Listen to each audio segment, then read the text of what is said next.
విజయోత్సవం పేరు జనమే లేరు. ముఖ్యమంత్రి రేవంత్ రెడ్డి మక్తల్ సభలో మళ్ళీ ఖాళీ కుర్చీలే. వచ్చిన కొంతమంది మధ్యలోనే ఇంటిదారి.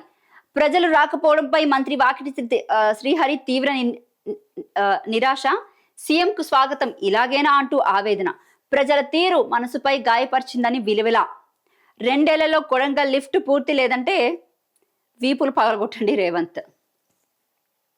ఎక్కడో లోపం జరిగింది. ముఖ్యమంత్రి వచ్చినప్పుడు పెద్ద ఎత్తున స్వాగతం పలికేది ఉండే. మనమందరం తప్పులు చేస్తాం, తర్వాత బాధపడితే ఏం లాభం? చాలా మంది నా మీద దుమ్మెత్తు పోసినా బాధపడలేదు. ఆ పెద్ద మనిషి మన దగ్గరకు వస్తే ఈ రోజు మీరు చేసిన ప్రవర్తన నా మనసుకు గాయం చేసింది అని సీఎం సభా సాక్షిగా మంత్రి వాకిటి శ్రీహరి ఆవేదన వెల్లబుచ్చారు. సోమవారం మక్తల్లో జరిగిన ముఖ్యమంత్రి సభలో ఖాళీ కుర్చీలే కనిపించడంతో మంత్రి మైక్ లో ఆవేదన వ్యక్తం చేశారు. మిగతావన్నీ కూడా 5వ పేజీలో. సో నిన్న జరిగినటువంటి సభలో ఇక్కడ జనాలు కూడా లేకపోవడం పాపం మంత్రి వాకిటి శ్రీహరికి చాలా బాధ కలిగిందని చెప్పేసి ఇక్కడ మనకి వార్త కనబడుతుంది. ఏదైతే అంటే ఇటు ముఖ్యమంత్రి రేవంత్ రెడ్డి తన టైం అంతా కూడా వెచ్చించి ఇటు మక్తల్ నియోజకవర్గానికి వస్తే మాత్రం క్లియర్ గా కనబడుతుంది ఇక్కడ ఖాళీ కుర్చీలే తప్ప ఎవ్వరూ లేరు.